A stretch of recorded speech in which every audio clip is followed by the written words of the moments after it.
getting real evident here, folks, that Arch Manning is not good. It might be time to think about salvaging a season and putting in another quarterback just to see. I've been telling you, this Gator defense is good.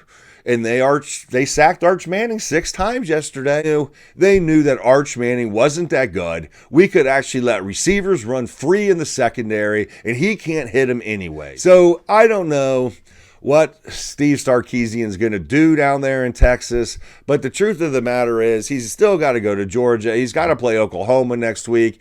He's got Texas A&M coming up on the schedule at the end of the year. I mean, this is another team much like Penn State. This could be a 5-loss football team. And Penn State and Texas at this moment are just absolutely diabolical in how bad they really are. And it's not going to get pretty for Texas here if they don't come up with something. The only thing to come up with, in my opinion, at this point, is to try something new, and that new is not Arch Manning. What happens if this kid goes in and loses 5 games this year?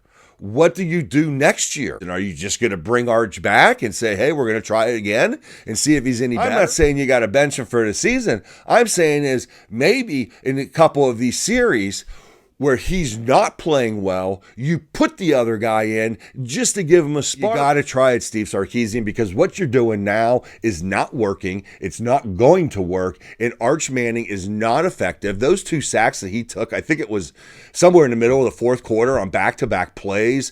It was just absolutely horrendous. He's just holding on to the ball too long, folks. The bottom line here is the biggest loser of week number 6, number 2 biggest loser of week number 6, because no one can be the biggest loser above Penn State, is going to be the Texas Longhorns. And the question is the Texas Longhorns going to be the biggest loser next week when they play Oklahoma? Give it up to the Florida Gators real quick. We're talking about the biggest losers, but I knew the Florida Gators coming off of that bye week would not play as bad as they had played the previous 2 weeks. DJ Lagway finally looked somewhat effective. He had a good game, but he wasn't what I thought he'd be at the beginning of the season. But let's give it to him. Clap it up for biggest loser number 2 of week 6 is the Texas Longhorns.